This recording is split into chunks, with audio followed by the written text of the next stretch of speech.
Children's, आज मैं आपको पार्ट 5 पढ़ाऊँगी संज्ञा।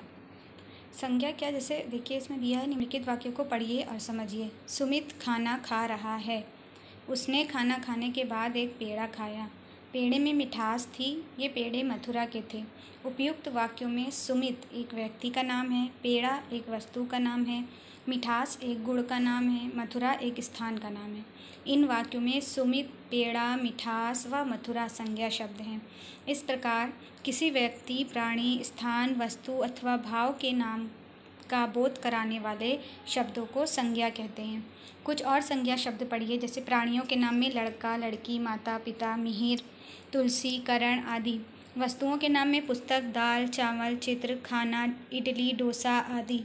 स्थानों के नाम में मुंबई, चेन्नई, दिल्ली, नगर, ग्राम, जंगल आदि। गुण, अवस्था या भाव, खटास, ईमानदारी, बुढ़ापा, चोरी, जवानी आदि।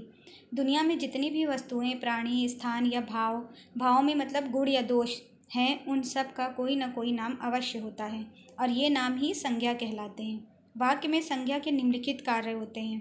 कर्ता के रूप में होता है, कर्म के रूप में होता है, पूरक के रूप में और क्रिया विशेषण के रूप में। कर्ता के रूप में जैसे सुनैना सो रही है, ये सुनैना जो है वो संज्ञा है, कर्ता है, ये कर रही है, यही सो रही है। फिर कर्म के रूप में वो पानी पी रहा है, पानी जो है वो हमारा कर्म है।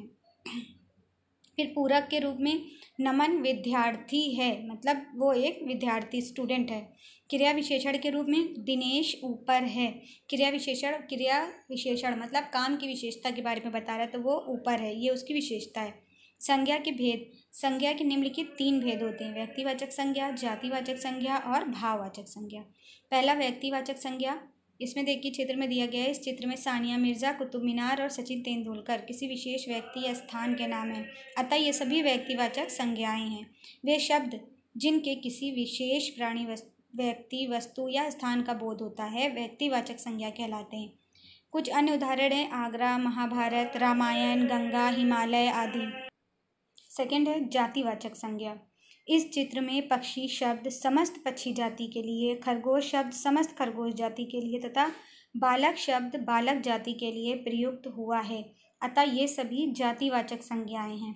वे शब्द जिनसे एक ही जाति या समुदाय की सभी वस्तुओं अथवा प्राणियों का बोध होता है जातिवाचक संज्ञा कहलाते हैं।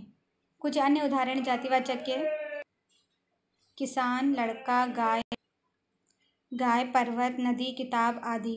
फिर तीसरा है भाववाचक संज्ञा। इस चित्र में बुढ़ापा व्यक्ति की दशा, जबकि चोरी करना एक दोष तथा मिठास वस्तु का गुण है। ये शब्द भाववाचक संज्ञाओं का काम कर रहे हैं। इनका हम केवल अनुभव कर सकते हैं। ये वस्तुएं ना तो हमें दिखाई देती हैं और ना हम इन्हें छू सकते हैं, अतः ये शब्द भाववाचक संज्ञाएं हैं।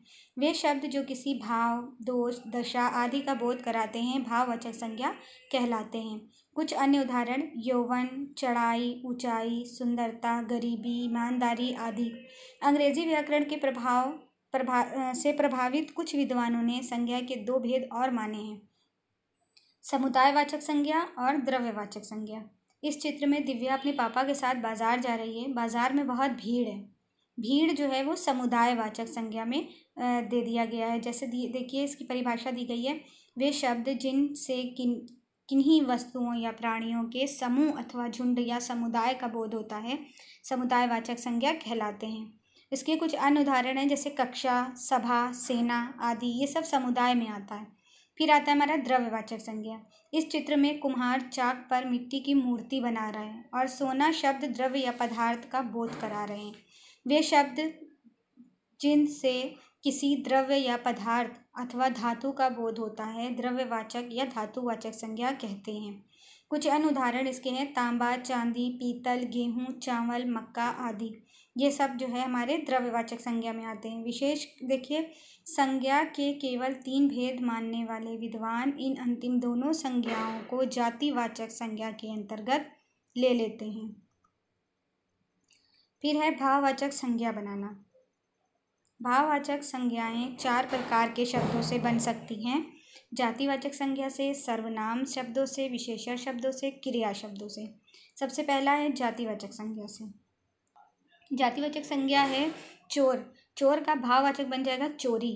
इसी तरह सारे दिए गए चोर, पशु, विधवा, बच्चा, मात्र, लड़का, सेवक, दानव, बाल, ये सब चीज़ें हैं। उसके बाद यह सर्वनाम शब्दों से, सर्वनाम क्या होता है? अपना, निज, आप। तो इसका जो है भाववाचक संज्ञा अपना का अपनापन, निज का निजता, आप का आपा, पराया का परायापन, सर्व का सर्वत्व, स्व का सत्व। विशेषण शब्दों से, विशेषण शब्द क्या होते हैं? जो संज्ञा की विशेषता बताते हैं। तो मीठा, हरा, लघु, जैसे मीठा का मिठास, हरा का हरियाली, लघु का लघुता, कड़वा का कड़वाहट, फुर्तीला का फुर्तीली, फुर्ती, कुशल का कुशलता। उसके बाद भाववाचक क्रिया जो है वो क्रिया शब्दों, भाववाचक संज्ञा क्रिया शब्दों से जो बनती है वो है क्रिया में जैसे निपुण, निपुणता, सफ़ेद, सफ़ेदी, आलसी, आलस, चालाक, चालाकी, मंदी, कठिन, कठिनाई। फिर क्रिया शब्दों से बनता है क्रिया जो काम करते हैं, जो काम किया जाता है, जैसे कमाना, कमाई, चढ़ना, चढ़ाई, सजाना, सजावट, पूजना, पूजा, जीतना, जीत, जलना, जलन, लड़ना, लड़ाई, खेलना, खेल। ये सब जो है क्रिया शब्द हैं और क्रिया शब्द का भाववाचक बना है।